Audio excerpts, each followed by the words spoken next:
அவங்க super super. அவங்க நல்லா பாருங்க. நாங்க, நான், நீ, நீங்க. ரெண்டுத்துக்கும் ஒண்ணா வருது பத்தியா? ஒண்ணா வருது. நோட் பண்ணிக்கங்க. நோட் பண்ணாதவங்க எல்லாருமே நோட் பண்ணிக்கங்க. நோட் பண்ணாதவங்க எல்லாமே நோட் பண்ணிக்கங்க. Here is what is this. நீ, நீங்கள். யாருக்காவது தெரியலன்னா கேட்டுக்கணும், உங்க வகுப்புல கேட்டுக்கணும். எனக்கு ஹோம்ஒர்க் ரொம்ப முக்கியம், ரொம்ப முக்கியம். Very important homework. இது எல்லா வார்த்தையும் நம்ம எழுதியிருக்கோம் பாத்தீங்களா? ஒரு லெவலுக்கு மேல நீங்க ஒரு நாளைக்கு 1/2 hour எல்லாம் பேசுனீங்கன்னா ஒரே வார்த்தையில உங்களுக்கு வேண்டிய எல்லா வார்த்தைகளும் கிடைச்சிடும். அதுக்கப்புறம் கிராமர் மட்டும்தான்.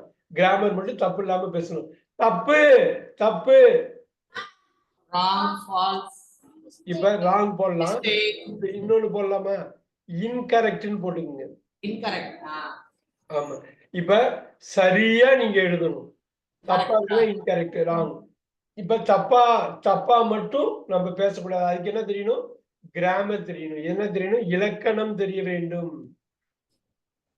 இலக்கணம்னா என்ன? என்ன என்ன என்ன? வாட். எல்லாரும் பதில் சொல்லணும். என்ன என்ன? இலக்கணம்னா என்னன்னா, நீங்க வாக்கியத்துல தப்பு இல்லாம அமைச்சிருதுன்னா அதான் இலக்கணம். வாக்கியம் வாக்கியம் வாக்கியம் வாக்கியம் வாக்கியத்துல அமைச்சு எழுதணும். இப்ப பாருங்க, அமைக்கிறதுங்கிறதுக்கு இந்த ஒரு வார்த்தை ஃபார்ம். சோ வாக்கியம்ங்கிறது அமைக்கிறது. சோ வாக்கியம்ங்கிறது அமைக்கிறது. வாக்கியங்கிறது அமைக்கிறது. Look at that.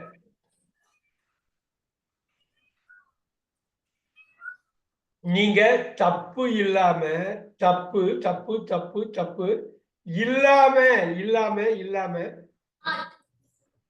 வாக்கியத்துல அமைச்சிங்கன்னா அதுக்கு பேர் தான் கிராமர். பண்ணிடலாமா? தப்பு இல்லாம அமைச்சிடலாமா? ரொம்ப ஈஸி. அதுக்கு முன்னாடி என்ன தெரியும்? அதுக்கு முன்னாடி என்ன வேணும்? பிஃபோர் என்ன வேணும்? உங்களுக்கு வார்த்தைகள் தெரியணும். எழுதலாமா? வார்த்தைகள் எழுதிட்டோமா? எழுதிட்டோம். நல்லா பாருங்க, வேர்ட்ஸ் எழுதிருப்போம் பாருங்க.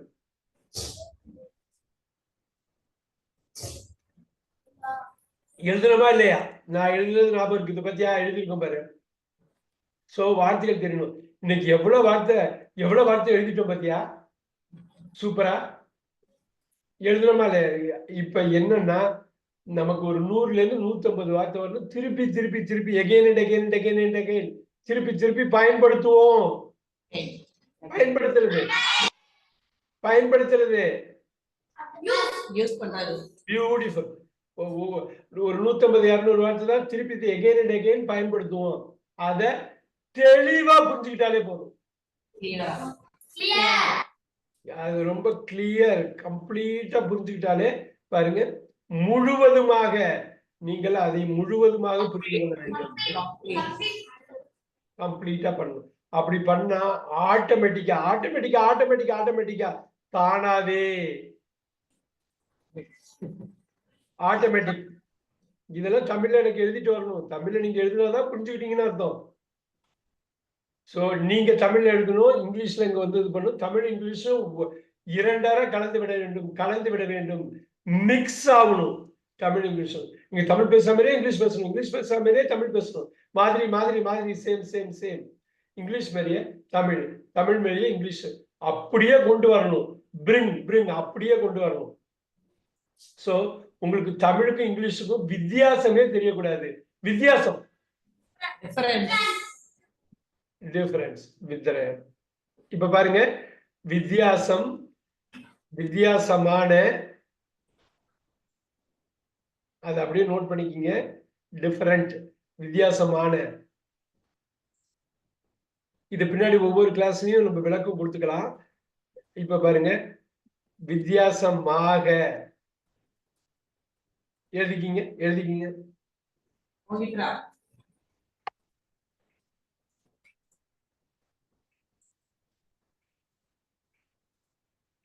ஏகப்பட்ட ஏகப்பட்ட வார்த்தைகள் வந்து இப்ப எழுதிருக்கோம். இப்ப லாட்னு சொன்னோம். சோ மெனி போட்டீங்க 2 வார்த்தை. So many. சோ மெனினா நிறைய வார்த்தைகள், ஏகப்பட்ட வார்த்தைகள் வந்து நம்ம எழுதியிருக்கோம். எழுதவும் போறோம். எழுத போறோம். நல்லா பாத்துக்கோங்க. இப்ப நான் வந்து வில் கோ, வில் ரைட்னு போடுறேன். 2 வார்த்தை. எழுத போறோம். வில் ரைட் நம்ம ஃபியூச்சர்ல எழுத போறோம். பாரு, ஃபியூச்சர்.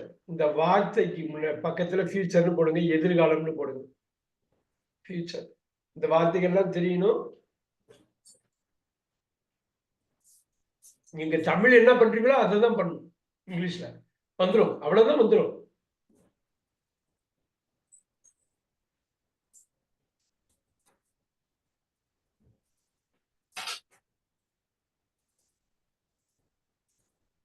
எழுதிட்டீங்களா?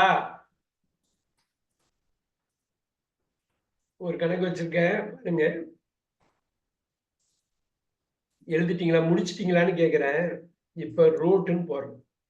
ரைட்டுக்கு பதில் ரோட்டுன்னு போடுறோம். ரோட்டுன்னு போட்டா என்ன அர்த்தம்னா, ஞாபகம் வச்சுக்கோங்க, இது ரெண்டா உடைக்கலாம். டிட் ரைட் தான் இது. இதை நான் அப்படியே போல்டில் அடிக்கிறேன்.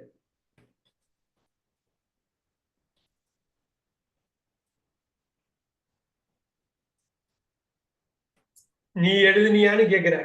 இந்த மாதிரி ரோட்டை உடைச்சாக்க 2 டிட் பிளஸ் ரைட்டு. இது பின்னாடி தனித்தனியா ஒரு வகுப்புல நம்ம எடுப்போம். ஆனா ஞாபகம் வச்சுக்கோங்க, எழுதுனியா இந்த டிட்ட போட்டுட்டு யூவை போடுங்க. நீ எழுதுனியா, அவ்வளவுதான். நீ எழுதுனியா?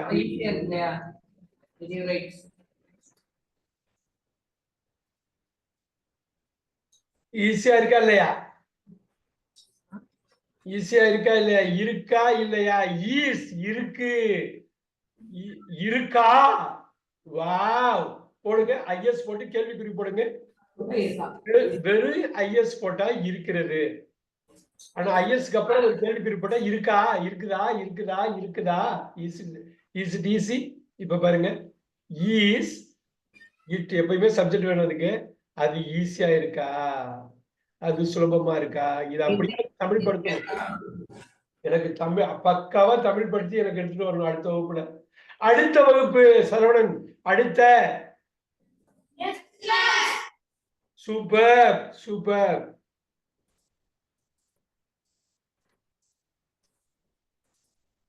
அப்ப முன்னாடி வகுப்புக்கு என்ன? பிஃபோர் சொல்ல கூடாது. அது அது முன்னாள். ப்ரீவியஸ் போட்டுங்க, போட்டுங்க. ப்ரீவியஸா இதுக்கு முன்னாடி கிளாஸ், இதுக்கு ஜஸ்ட் முன்னாடி கிளாஸ். நம்ம எப்படி நம்ம இதுக்கு முன்னாடி கிளாஸ் வந்து அறிமுகப்படுத்தோம்ல, இது 2வது கிளாஸ் டெக்னிக்கலா. இப்ப பாருங்க,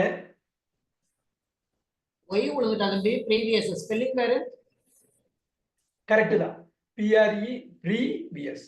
நான் இது கர்சர் வச்சிருந்தேன், அப்படி தெரிஞ்சுக்கணும். ப்ரீவியஸ். இப்ப நம்ம ஓகேன்னு சொன்னோம்ல, இந்த ஓகே இப்படிதான். சரி, ஓகே ஓகே எழுதிக்கிங்க. நீங்க எவ்வளவு ஆங்கில வார்த்தைகள் நம்ம பேசுறோம் பாத்தீங்களா? அது தெரிஞ்சுக்கணும். வார்த்தைகள்ல நமக்கு கஷ்டமே கிடையாது, நிச்சயம் வந்துடும். கஷ்டம் கஷ்டம் கஷ்டம் கஷ்டம் கஷ்டம் கஷ்டம்.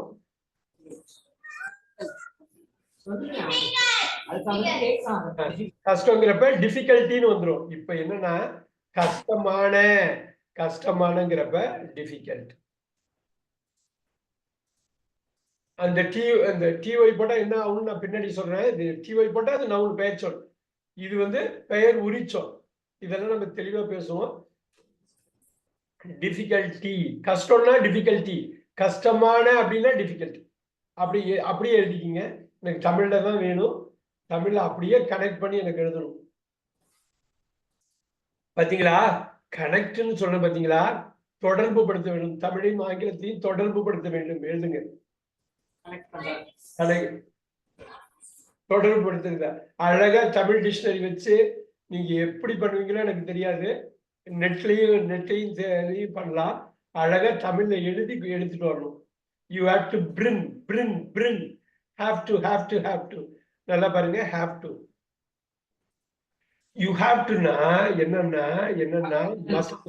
நீங்க பண்ணியே ஆகணும். பண்ணியா வந்துருச்சா? வந்துருச்சா? எவ்வளவு சூப்பரா வந்துருச்சா? ஷுட்ன்னு போட்டோம். பண்ணா உங்களுக்கு நல்லது. பண்ணா உங்களுக்கு நல்லது ஷுட். மஸ்ட்னா உலகத்துக்கே நல்லது. இது உங்களுக்கு நல்லது. இது உலகத்துக்கே நல்லது. அப்ப மஸ்ட் வேணுமா? ஷுட் வேணுமா? மஸ்ட் வேணும். நீங்க படிச்சா ஏகப்பட்ட விஷயம் நடக்கும். உங்களுக்கு மட்டும் இல்ல. எல்லாருக்குமே உங்களை சுத்தி உள்ள எல்லாருக்கும். சோ மஸ்ட் வேணுமா? ஷுட் வேணுமா உங்களுக்கு? S must. சோ நீங்க போய் நெட்ல போய் சர்ச் பண்ணி ஈஸியா கண்டுபிடிச்சிடலாம். நீங்க ஆனா தமிழ்ல அழகா நோட் புக்ல கைப்பட எழுதி எடுத்துட்டு வரணும். கைப்பட ரைட். பை ஹேண்ட் கையால எழுதணும். கையால எழுதணும்.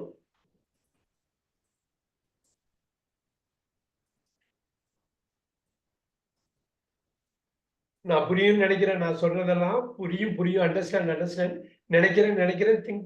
திங்க். ஸோ தமிழ் இங்கிலீஷும் அப்படியே வரணும். தமிழ் வந்தா இங்கிலீஷ் வரணும், இங்கிலீஷ் வந்தா தமிழ் வரணும். அப்படியே ஆட்டோமேட்டிக்கா வந்துடும். ஆட்டோமேட்டிக். எப்பயுமே அந்த தமிழ்ல எந்த அளவு நினைப்பு இருக்கோ இங்கிலீஷ்லயும் அந்த அளவுக்கு நினைப்பு இருக்கணும். எவ்வளவு தூரம் நீங்க இங்கிலீஷ நினைக்கிறீங்களோ யோசிக்கிறீங்களோ அந்த அளவுக்கு தமிழ் மாதிரியே இங்கிலீஷ் உங்களுக்கு ஈஸியா வந்துடும். உங்களால பேச முடியும்.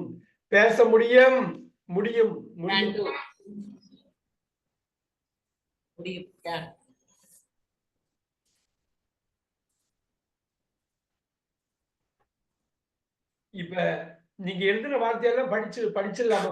படிக்க முடியுமா உங்களால? இப்ப எவ்வளவு? இப்ப ஒரு 90 வார்த்தைக்கு மேல எழுதிருக்கோம். டோட்டலா பார்த்தா இந்த கணக்கெல்லாம் பார்த்தா 100 வார்த்தை எழுதியிருப்போம். ஈஸியா எழுதியிருப்போம். ரைட். நம்ம வந்து அட்லீஸ்ட் 100 வார்த்தைனாது எழுதிருப்போமா?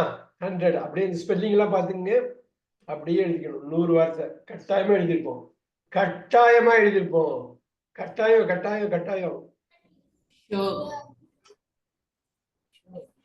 இப்ப இந்த மாதிரி ஒரு வார்த்தை கட்டாயங்கிறது டெஃபினெட்லி எழுதுங்க. டெஃபினெட்லி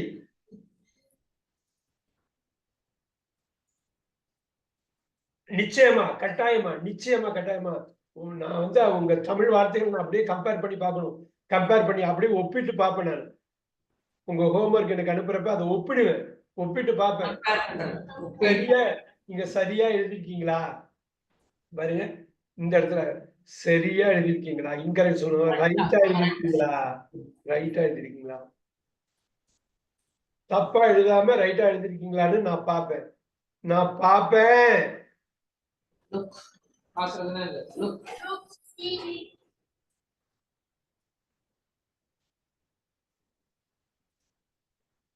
நான் முன்னாடி சொன்ன மாதிரி தான் வார்த்தைகளுக்கு உங்களுக்கு கஷ்டமே இருக்க போதில்லை. வார்த்தைகள் வந்துடும். அது எப்படி கோக்க போறீங்க?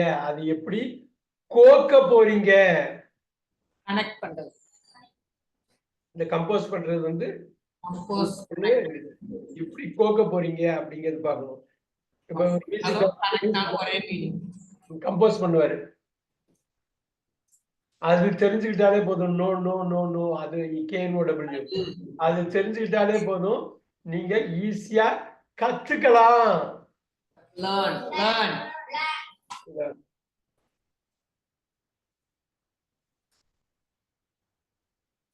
அதனால எப்பயுமே ஞாபகம் வச்சுக்கோங்க. ரிமெம்பர்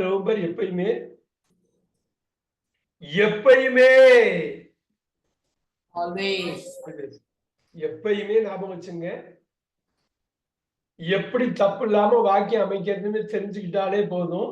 நீங்க ஆங்கிலத்துல எழுதிடலாம், பேசிடலாம். சோ வாக்கியம் அமைக்கிறதுங்கிறது நான் திருப்பி இன்னொரு வாட்டி எழுதுனது முன்னாடி சொல்லிட்டேன். Sentence formation.